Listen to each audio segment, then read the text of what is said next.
And welcome to another edition of the Mind and Body Understanding podcast, hosted by Jeff Pharion, brought to you by Pharion Counseling LLC, and presented by the Foolproof Entertainment Network. As always, we are here with Jeff Pharion. Jeff, how's it going? Hey, Reg. It's another great day to be alive. The weather's getting warm, and that makes people get anxious, and that's why we're going to have a two-part, one and two episodes actually, two-part show here on anxiety, and we're bringing back a former guest, a dear friend of mine, my supervisor, my role model, Molly Fields, 21-year counselor. She's been running her own office building for a portion of that, and she treats more clients with anxiety than any other ailment. In other words, that's the ailment that presents the most. Molly, welcome, Molly, first of all, and thank you for coming on. Thanks, Jeff. I'm feeling a little anxious. All those nice things you said about me, people are going to have expectations. Well, they should expect good things. We're going to start with ideas or questions about anxiety. So you see more people that present anxiety than anyone else. What are the most asked questions concerning anxiety? Well, I would say the questions are like, why am I like this? And can I be helped?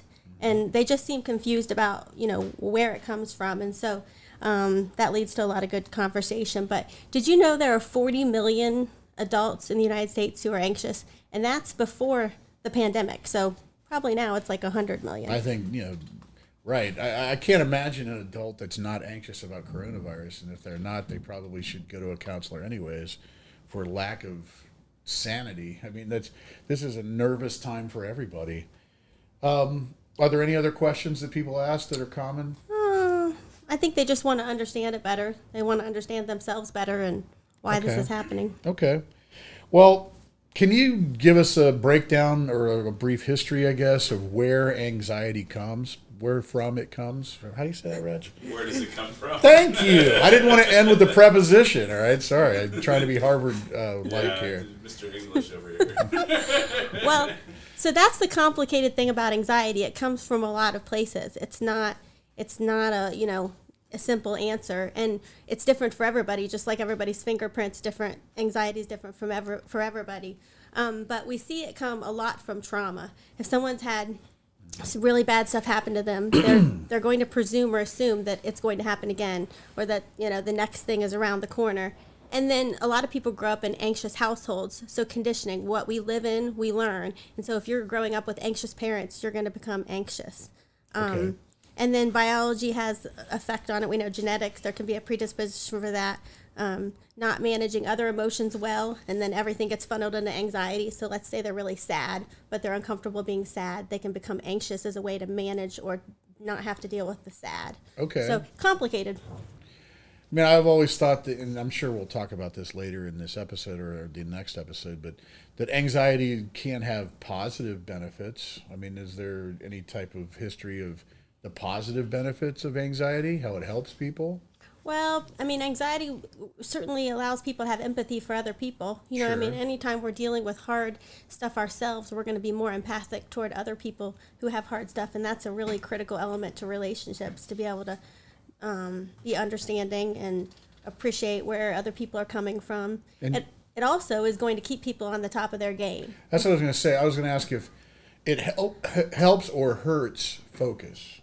Like, it depends on the person? Yeah, it depends on the person. It depends on how anxious. Because a little anxiety can get you fueled up and like, let's go. Kind of like right now, I'm feeling anxious, so I'm fueled up and I'm like, let's go. But like, it can, if it's too much, it can be, Well, I've heard from like some of the greatest sports legends of all time, like Michael Jordan, Larry Bird, baseball players, football players, whatever, that if they didn't feel anxious, then they thought something might be wrong. They certainly weren't completely calm going into big games. They let the anxiousness, the feeling of it fuel them a little bit. Well, I know we're going to talk about that a little bit. Yeah. Let's talk about relationships with clients. I mean, obviously a person presents anxiety to you, and I'm all about trying to attain a therapeutic alliance and how this relationship between myself, yourself, and a client might help towards coping and solutions of anxiety for clients. Talk about the Therapeutic Alliance and its relationship to working on a person or working with a person who has anxiety issues. Well, it's super critical, specifically with anxious clients, because they are already kind of suspicious and on edge and like kind of looking for like what's going to go wrong or can I trust you? Yeah. And so it's really important that they really trust me and are, So especially with new clients that are coming to you because of anxiety, so they've never met you before. yeah, Okay. they really need to know that I can help them, that this isn't going to be All just right, a so expensive trust friend. and confidence. Yeah, All critical. right. What else is good about forming a good alliance with the client with anxiety? Well, I think knowing that you understand them. So I talk to clients a lot about this idea of having to do me search. Like they need to be an expert on themselves. Well, I also want to become an expert on them. And the more I understand them, the more I can help them. So it's really critical to kind of do a really good interview and have a really good conversation and have really clear understanding of what's underneath the anxiety. How does it work? What are the methods that it uses? What's the message it sends the person? Like they need to really dig deep down and go below the line and talk about what's really happening inside of them. You said me search? That's what I call it. Have you patented that? That sounds like something you should like mesearch.com. I Come should. and check out mesearch.com. You will understand everything there is to know about me. I mean, the self-help app market is booming right now. There you go. It is. Molly, you better get with your attorney tonight and get that .com all set up. I'll get on that right after this. I'm dead serious. So, what is mesearch? I mean, what are we doing there? With the client, what are they doing? What are the clinicians doing? What's happening? Right. So people are generally much more comfortable researching what goes on around us than what goes on inside of us. Okay. People like, let me learn about football. Let me learn about politics. Let me learn about this. Let me learn about what's going on out here. But we hardly ever do work on what's going on inside. So a lot of me. people look into things that interest them, and none of it happens to be them. Right. That's interesting. And some of that is because looking inside creates anxiety. Oh. And we all have a natural inclination to want to avoid what's uncomfortable or what we don't feel competent in. Yeah. So if I don't feel comfortable or competent dealing with myself or having to look in these deep recesses of my inner being, then I'm just going to avoid it. And I'm just going to, deflect to things that I feel really competent and good at. So how do I conduct this me search? How do I figure out what's going on with me? Well, that's the therapeutic process. I mean, that's the asking yourself the right questions, figuring out what the voice is inside of you, the conversation with yourself. Because we all have conversations with ourselves, and some of them are healthy, and some of them are super dysfunctional. Sure. But Well, what's gotta an pay example attention of to them. a dysfunctional conversation with yourself? What's an example of that? Like, well, if we're talking about anxiety, it would be like the catastrophizing. What's going to happen, coming up with the worst case scenarios in your own head and talking yourself through it, or being really critical. Like right now, I could be like maybe, let me give you an example from right now. Like the voice in my head is saying, you're talking too fast. No one is really interested in this. Now, right now here, let's flesh that out a little bit. There's Sure. probably some accuracy that I'm talking too fast, but there's probably not a lot of accuracy that people aren't interested in this. Sure. So that's the part that's complicated about going inside. It's like there's some merit and truth to some of the things that we think that are critical or difficult to look at. But there's also some that isn't. And so sorting that out is a lot of work. So is it easy to point out the inaccuracies of the thought to the client?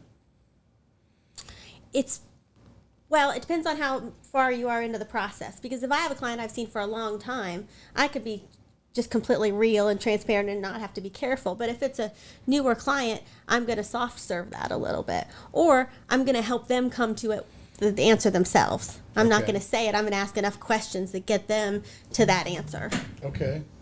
So are they leading questions, or are you basically are you playing off of them? Do you play off of what they're bringing to you, or do you try to get them to a point that you want to get them to?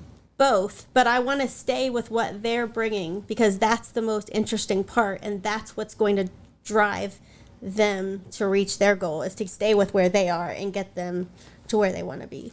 And is that so the inner voice of the person's head we have to deal with anxiety, because that's obviously leading them to feel the way that they feel. Is there any other inner voices or any things going on that is causing the disruption for a client that feels anxious? What else can be going on in their head that would cause that? Well, I mean, do you mean like triggers? Like there are all kinds of triggers that happen. Okay, I mean that's part of what I'm looking for. Sure, I mean the idea of triggers is something. So they see something that really makes them nervous about doing something later, right? If they have an anxious eating habit, then they see the food that they're anxious about eating. I'm sure they get triggered. And I've heard you say before that the anxiety itself has a voice, and I don't know. Something about becoming an expert of that voice was important to help clients. Can you talk about that? Yeah, I mean, I think that is true. And that kind of goes back to that internal dialogue. And the longer someone has had anxiety, the more strength or more ability that voice has to really kind of have a stronghold over them. Okay. And so just getting a sense of what the patterns are and what the history looks like of that and how that anxiety has taken hold of them is really important. Do you find that people repeat the same kind of mantra in their head if they're anxious about something? Yeah. So, like, what would be a common one for someone that's afraid of, let's just say agoraphobia, afraid of going outside? What would be the mantra that would go through their head before they open that door and try to go outside? Like, I'm going to embarrass myself. Okay. No one likes me. People Okay. aren't safe. Okay. So when you're let's just use agoraphobia just for an example. When you're agoraphobic, are you afraid of people? Are you afraid of things? What are you afraid of? Well, it's different for everybody, but I Okay. think ultimately almost all anxiety boils down to being afraid of ourselves. So, I mean that's what I deal with all the time is being afraid of yourself. I think in one of our sessions you brought that up. Go ahead. I'm sorry. Continue. Yeah. So when we get away from that, we can handle any situation. So if it's me and I'm afraid of me, then I can deal with me. And then that means I can go do anything. Like the world is limitless because I'm not afraid of what's out here. I'm afraid of what's in here. And that I can control. So Sure. that's good news. If we're afraid of ourselves, that's the best news ever because we can control that. How do you control? Well, all right. So I kind of get the concept. You and I have talked about this before, actually. But how do you control being afraid of yourself? Well, you have to get in charge of it. You have to be in charge of your own internal world. And that's part of why the going inside, like we were talking about a while ago, and investigating and doing that work is so important because we can't control what goes on inside of us until we know what goes on inside of us. So knowing what is inside of us is the most important thing. Okay. I mean, I've talked to clients that are anxious and have different negative thoughts. Negative thoughts lead to anxiety, I would imagine. Yeah. Yeah. And I've told them that a good idea would be to refute the negative thought, to say that that's not correct.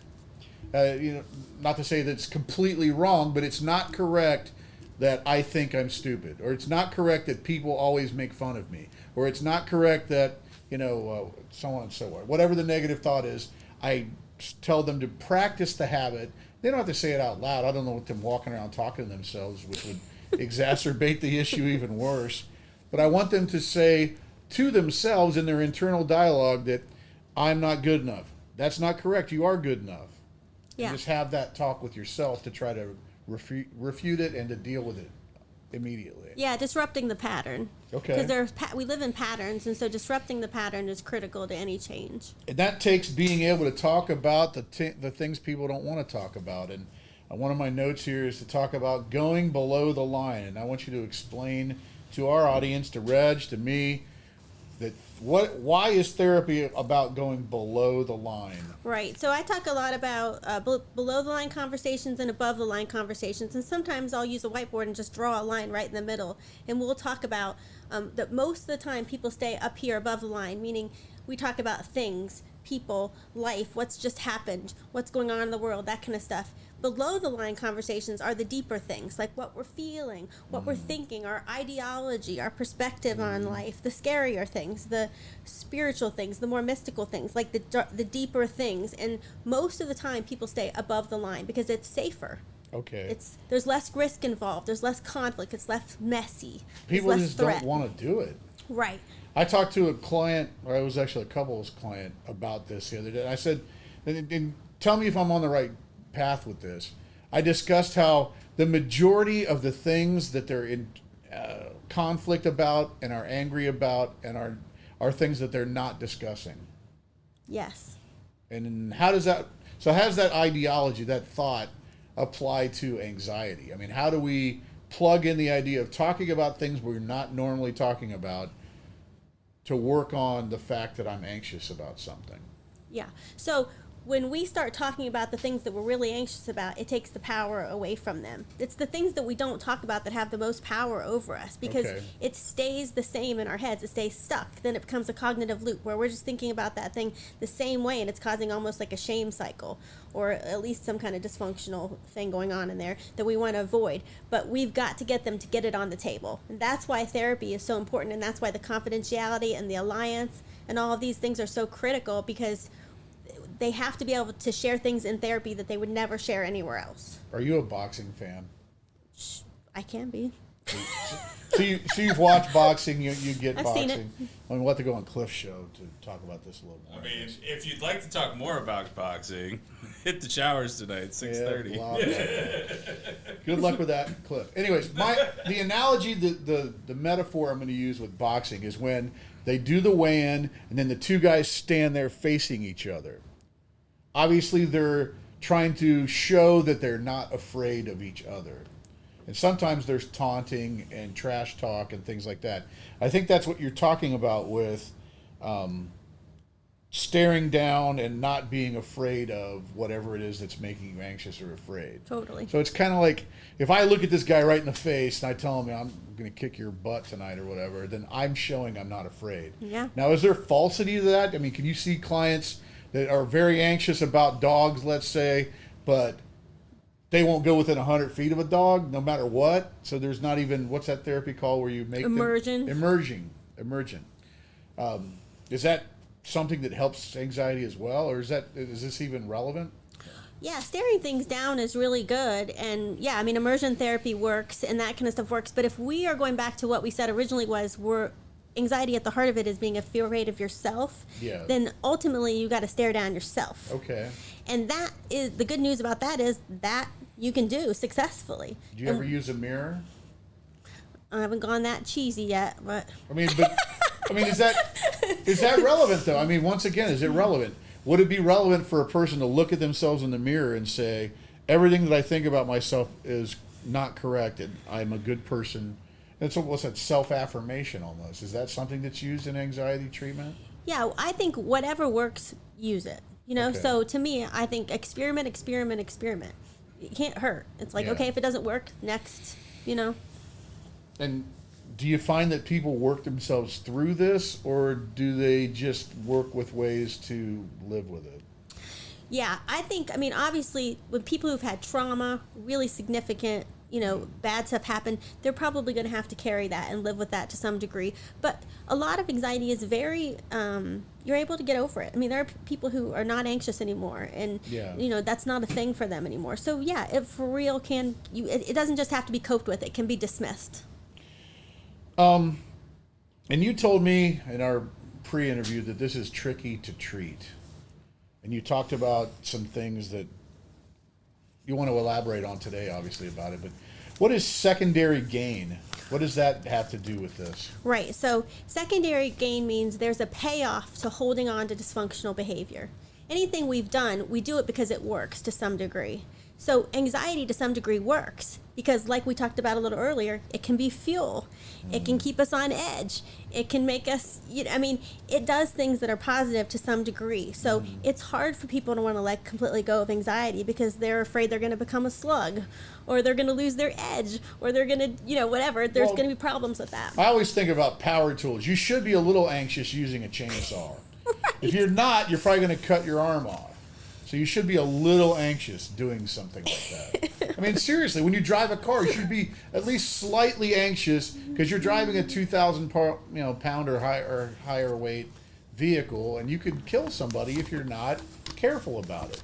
So you should at least think about the rules of the road and know the law and do what you're supposed to do. Sure.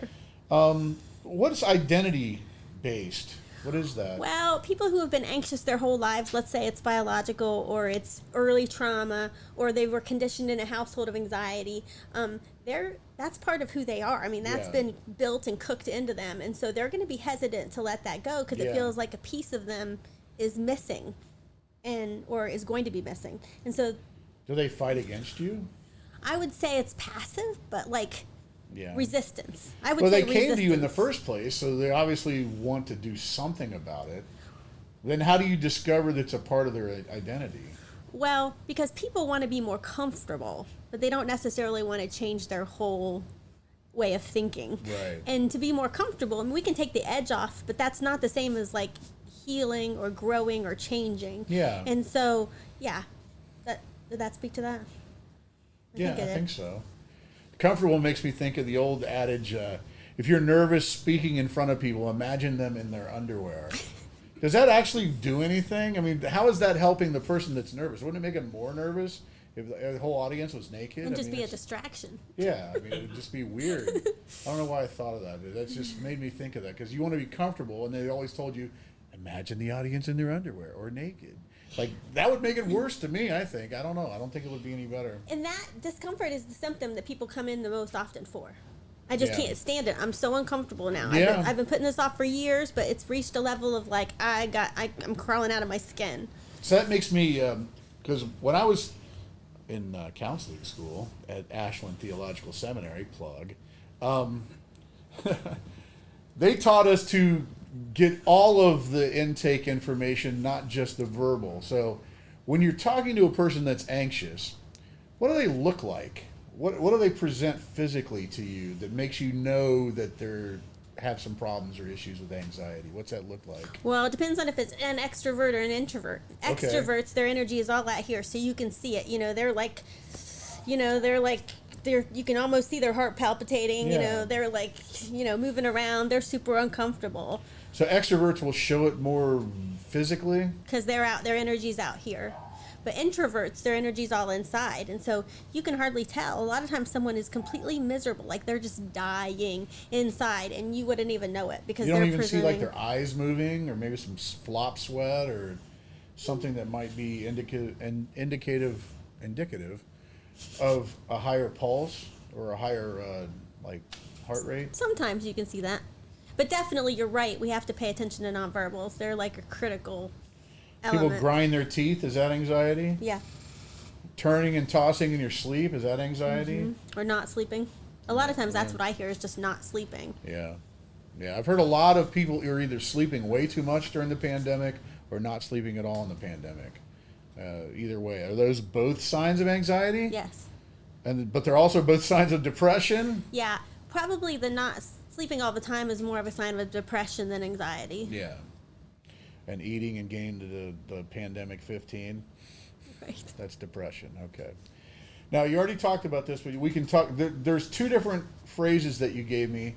Feels like fuel and creates energy. And you said that there's a difference between them. Can you explain to me what's the difference between anxiety feeling like fuel and anxiety creating energy? Yeah. Feeling like fuel is... it's going to make sure I'm getting everything done. I can stay up till 3 a.m. and get this paper written, or I can, vacuum the whole house and do things that are like, it's driving me. I've got to get this done. I've got to make this happen. But energy is more like, it's like I'm hyper. I'm like, let's go party. Like I want to, like dance all night, or I want to set the place on fire, So anxious people will go with like be hyperactive? It can make people hyper, makes people edgy and angsty, and... You ever feel that way, Reg? No. You never feel... Do you get anxious? I mean, I get anxious, but it's usually professional, and then it's more, again, introverted. So it focuses inward. Yeah. It doesn't. I've never expressed like hyperactivity as a sign of anxiety or no, that's not me. When I was anxious as a teenager and a young adult, I just drank a lot. I mean, that was the hyperactivity on my part.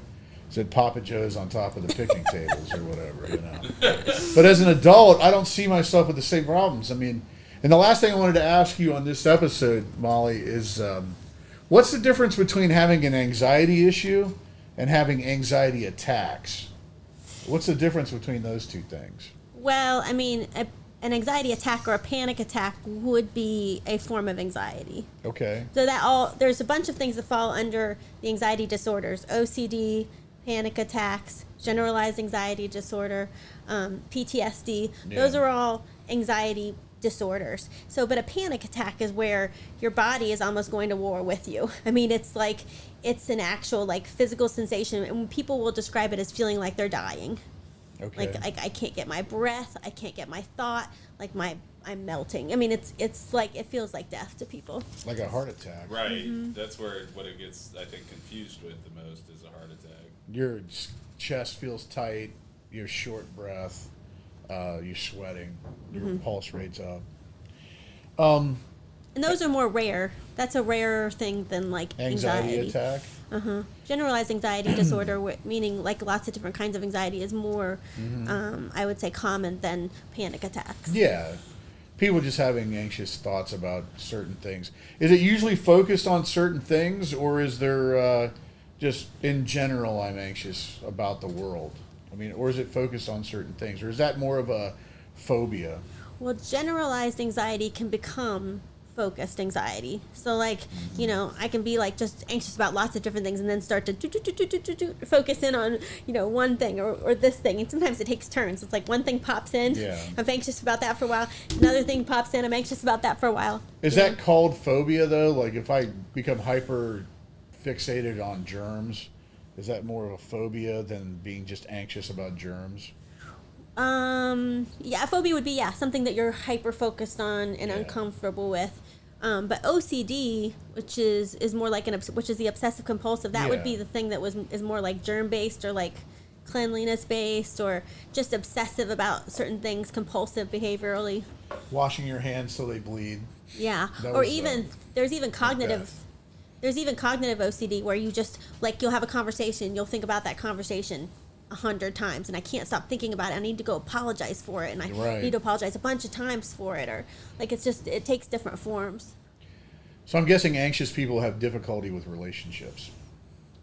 They can, but like I said, anxiety creates empathy. I mean, it creates an ability to really understand other people, and sometimes it can create connection because dysfunctional people understand dysfunctional people. Well, there are 40 million of them, so I guess there's 20, and if it's even, there's 20 million people you can go to that also have the same issue. Now, do you find that opposites are the same attract in that situation? If you've dealt with couples that have one person with anxiety, have you noticed that the other person's like their caretaker, or have you noticed that they're both kind of anxious and they live similar lives? Yeah, I think generally people are attracted to people who are different than them. Usually extroverts are with introverts and, talkers Ask with the my quiet. wife. Yeah.